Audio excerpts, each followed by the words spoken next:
Ejercicio de mindfulness e inteligencia emocional. ¿Cómo podemos aumentar la resistencia al estrés? Ante todo, es necesario reconocer y reducir los factores de estrés. Si uno toma conciencia de los factores de estrés y encuentra formas de reducirlos, los niveles de estrés en el cuerpo también disminuyen y el cerebro vuelve a ser adaptativo. El organismo está preparado para responder al estrés, por lo que a medida que se reducen los factores estresantes, también disminuye la cantidad de cortisol producida. Sin embargo, eliminar o reducir los factores de estrés no siempre es posible o fácil, porque pueden entrar en juego variables externas sobre las que no tenemos ningún poder. Por lo tanto, el siguiente paso es intentar cambiar de enfoque. Para ello, es necesario empezar a percibir los estímulos externos como retos y ya no como amenazas. Normalmente, percibimos el reto cuando pensamos que tenemos recursos suficientes para hacer frente a una situación determinada. Por el contrario, percibimos la amenaza cuando pensamos que no estamos preparados para afrontarlo.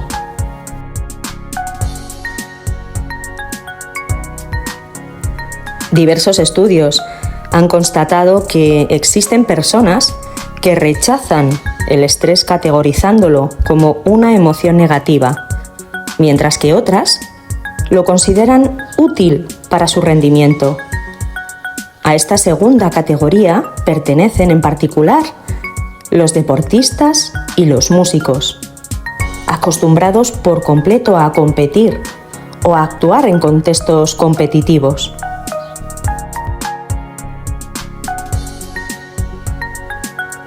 En la práctica, para entrenar la resiliencia al estrés, es importante tener en cuenta ciertas estrategias para reducir la activación fisiológica y combatir el estrés. Pueden ser, por ejemplo, actividades como el ejercicio, la respiración diafragmática, la meditación, las técnicas de relajación y la higiene del sueño. Serán excelentes remedios contra el estrés. Te voy a explicar uno por uno.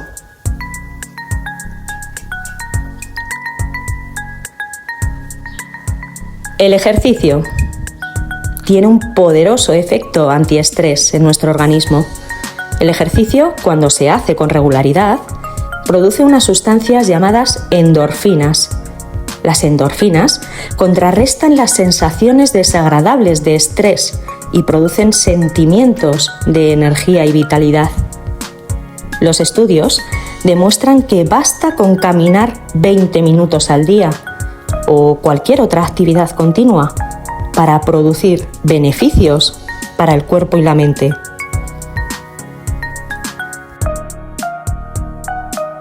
La importancia de la respiración.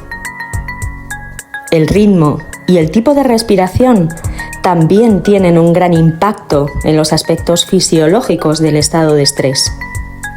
En general, se distinguen dos tipos de respiración.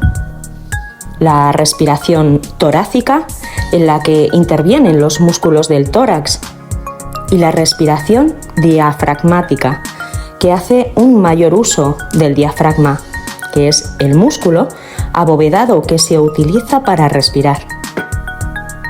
Normalmente, en momentos de mucho estrés, la gente emplea sobre todo la respiración torácica, debido a la elevada tensión muscular que tienen en esos momentos.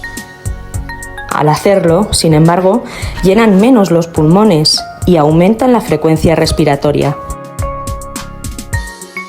En cambio, la respiración diafragmática tiene un ritmo más regular y lento y es capaz de reducir en gran medida la activación fisiológica del organismo, Para comprender este tipo de respiración puede resultarte útil tumbarte en una cama y colocar las manos sobre tu abdomen, sobre el estómago.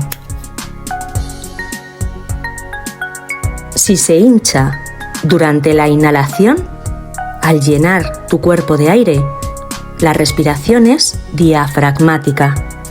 Si no, es torácica.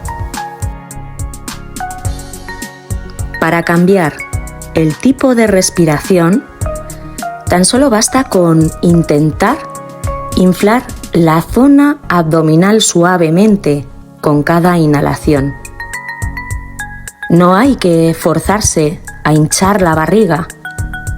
Basta con relajar los músculos abdominales y dejar espacio para la contracción del diafragma.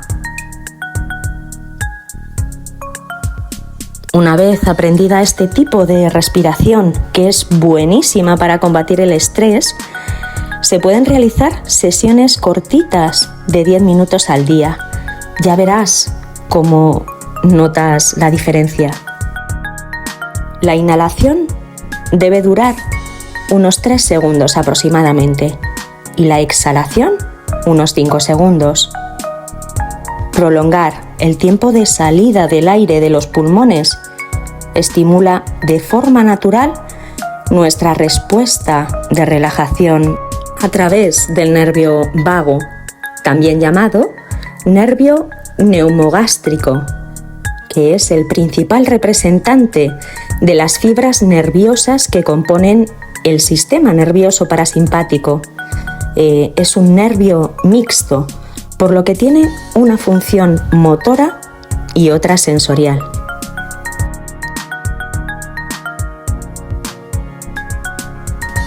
La meditación. Practicar de manera regular meditación a diario permite reducir la tensión psicológica y física y centrarse en el aquí y el ahora.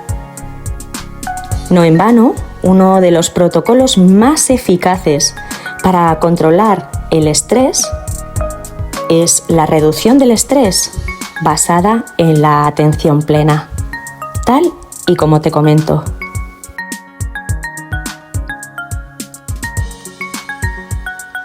La relajación. En realidad, la relajación se define como el estado emocional de un ser vivo en el que hay una ausencia de excitación, que podría ser el resultado de emociones como la ira o el miedo. En esencia, la relajación se produce cuando el cuerpo y la mente están libres de tensión y ansiedad.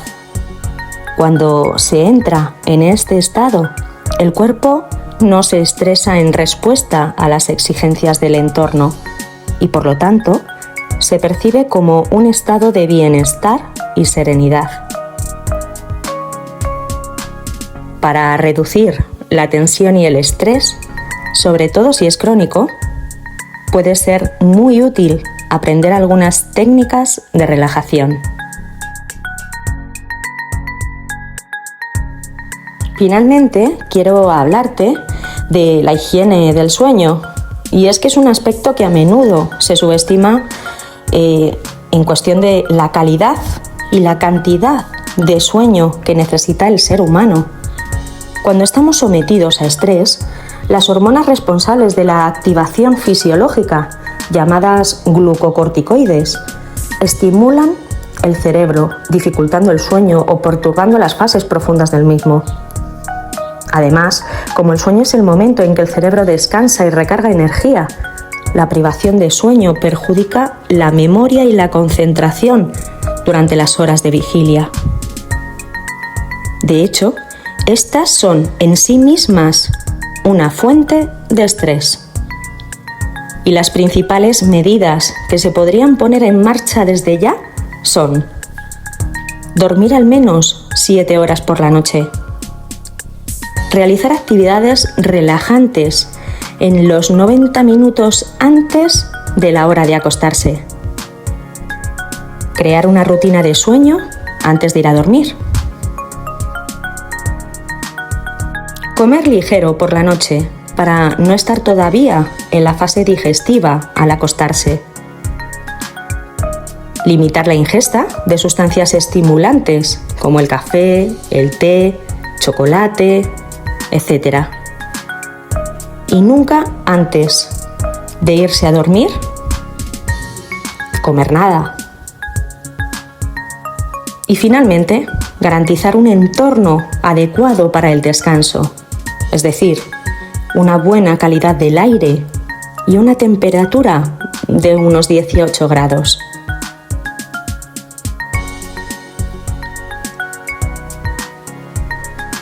Además de todas estas actividades que te he nombrado, también es importante mantener vivas y activas las relaciones sociales. Cuando, por ejemplo, aumentan las exigencias laborales, se reducen las actividades sociales y de ocio. En esencia, se tiende a salir menos con los amigos y a hacer menos actividades de diversión o placer. Esto, aunque aparentemente es comprensible, tiene efectos nocivos y negativos en el bienestar psicológico y físico. Tener momentos para compartir con los seres queridos tiene un poderoso efecto antiestrés en el organismo humano, ya que la conexión con los demás regula el estado emocional y permite que el organismo se reequilibre.